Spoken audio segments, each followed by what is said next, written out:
Pasuan zelin nan lu song muang ken napa song muang ken no na u song muang ken nan na song muang ken tua de hong be tinga be chi ông ấy lo Giêsu xoan pi pelin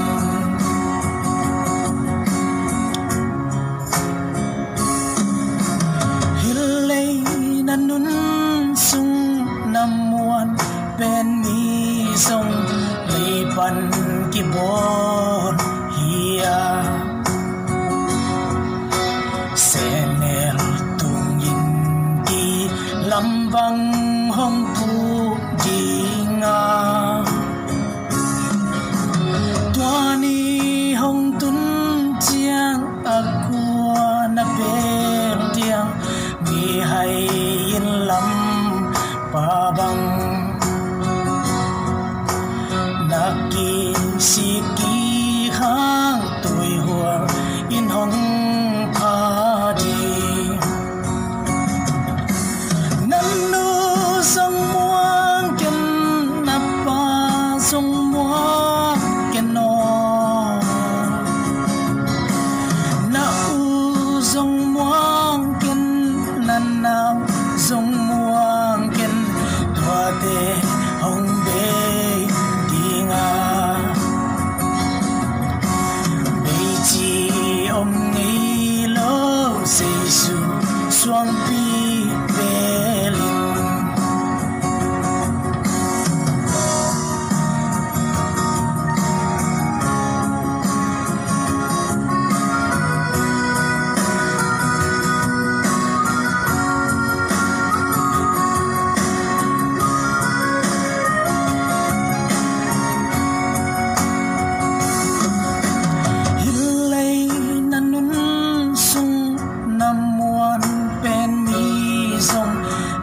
pan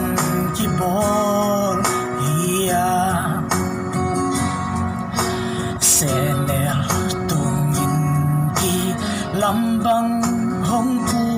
dinga tuani hong tun chiang akua na per diam ni hai in lam pa bang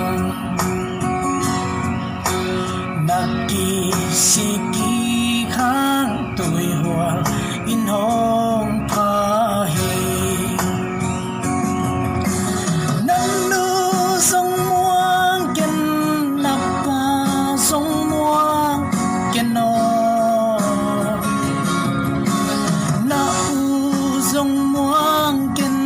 nan nao song muang ken tua te hong be dinga mei chi om ngei lo Giêsu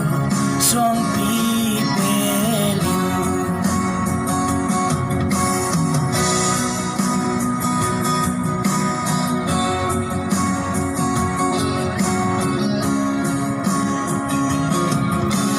nan nei sa muang ken nan lam sa muang ken tua te hong be dinga be chi om ngei lo Giêsu xoan pi pelin be chi om ngei lo Giêsu xoan pi